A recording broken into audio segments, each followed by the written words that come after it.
Hi and welcome back to Basic Bananas TV. Today I've got a very special guest with me, Nils Vesk. How are you doing, guys? Now, Nils is here to talk about, he's basically an innovation architect, and I asked him if he could come along and share with you a little bit about how you can think a little bit more innovatively and how you can look at your business and maybe ask yourselves a few questions that you can use to innovate, basically. So, do you have some tips? You think you do?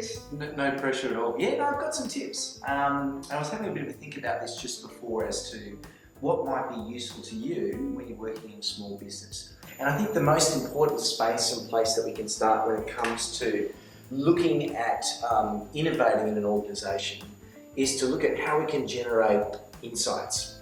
And what an insight in many ways is all about is it's kind of like not the ideas itself, but it's the thinking behind where we're actually going to find our great $1 million idea.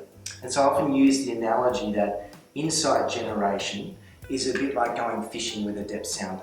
It's not going to catch the fish for you, but it's going to go, hey, this sonar is saying that there are fish down amongst us. And so a really good place to start with around generating insights, the first part, is to look at something like what is it that our customers dislike about what it is that we do. So, that might be, what do they dislike? And all you got to do is put yourself in their shoes. Maybe they dislike the cost. Your fees might be, exorbitant to them, or it might not be. Maybe it might be the amount of time it takes for them to actually get the product from when they've ordered it. So list as many of those dislikes as you can. That's a really good, good place to start with. The other thing you can think of, and I think all businesses do this, is to just go over what are some of the basic needs that our customer has. Most businesses would already be ticking these things off. So you'll find you wouldn't be in business unless you're satisfying some of those needs. That's a really good place to start with. But where you can really differentiate from needs is to go into desires. So that is, what is it that our clients or our customers would like on top of that need? So it might be that they want to be confident.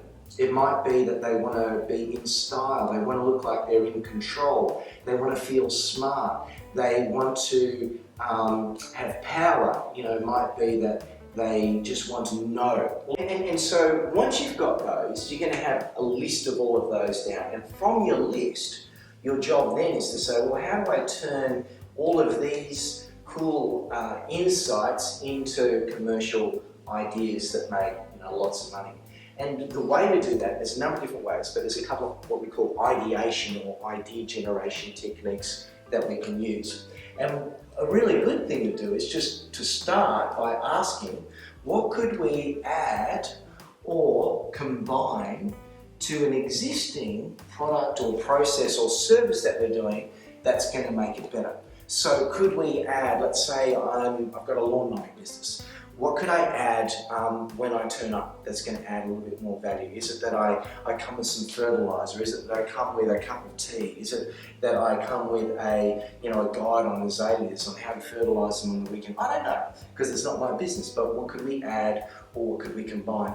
And that's a really, really simple thing to do. What could we add or combine? And remember, these ideas are also trying to be based around satisfying these insights. So does it help to improve how we're satisfying a need? Does it help to deal with what someone's disliking? The other things that you can do to create some great innovative thinking is to ask yourself, what could you eliminate from something that you're doing?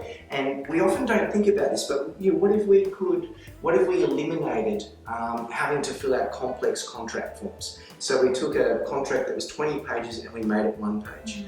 What if we could eliminate having to meet face to face? It's ridiculous. You remember some of the first banks that did that, like ING Bank and things like that. Or what if we were to have a circus without animals? Oh, it's impossible. Cirque du Soleil. Yeah. Really, really agitative question. So you might go, what if we were to get rid of it? And if you think it's impossible, you say, well, what would we need to do to make that happen? Innovation really is just about experimenting for your business. So to do that, what we want to do is, if you've got a new idea, let's say for example, you wanted to do the idea of putting a signage board out there. Now you might go, oh, it's going to cost me 10 grand to get that built, and it's a bit expensive. So you go, okay, I don't want to, go out and fork out all the big bucks just yet. So you go, what's my plan to test this? So you go, okay, what I'm going to do for starters is I'm just going to get a stack of brochures, and I'm going to get some little kind of thing from Officeworks, some plastic little brochure container for $5, and I'm going to put it near the car or the front door. And I'm going to do that at 3 of my jobs for 3 weeks. And I'm going to count the number of things that I'm going to do and look at the number of sales and inquiries I get. So that's your plan. Plan your experiment. The next thing that you want to do is predict. So we're going to have 10 more sales. We're going to find our income goes X much by that, and we're going to get so many different kind of phone calls and inquiries because of it. Once we've done the prediction, we go out and we execute. So we run this, we test it, we get the packet, the brochures printed, we stick it up. Also, I forgot to put cost here, so we estimate how much money we're going to spend. We execute it and we just measure everything that happens. Oh, this happened, this happened, this happened, and this happened. Record all of the details. On Thursdays, no one took any brochures. On Friday, half the brochures were gone. On Saturday, we had to get a whole new stack printed. Then we come back to what's called evaluate. So this is when we look at what we predicted. So we predicted these things would happen, but in reality, when we ran this experiment, rather than selling, getting 3 jobs, extra jobs, we actually got 5 jobs, and we found that the budget was even bigger than what we did. And so we use this, what we call, to learn what we can improve or change or modify or substitute, eliminate, and sort. The thing about this experimentation is it never stops with one. Like the scientist doesn't go, I've got the Nobel Peace Prize, I've got the Nobel Peace Prize. They move on to the next experiment. Yeah. And what it is it's a cyclical process. So you go from one experiment to the next experiment to the next experiment. Awesome. Yeah, high five. So thank you so much. Thanks again for listening. This was a little bit of a longer tip, but so valuable. So I really appreciate you coming here and sharing this with us. I will post below also the link to go and check out Nils, so you can go have a look. And he publishes, is it a quarterly magazine? Quarterly magazine. Quarterly magazine. Yeah. That is very valuable, and a few other bits and pieces on his website. So I'll share that below. So thanks again for watching. Actually, should we give them a challenge? To share a challenge. A challenge, yeah.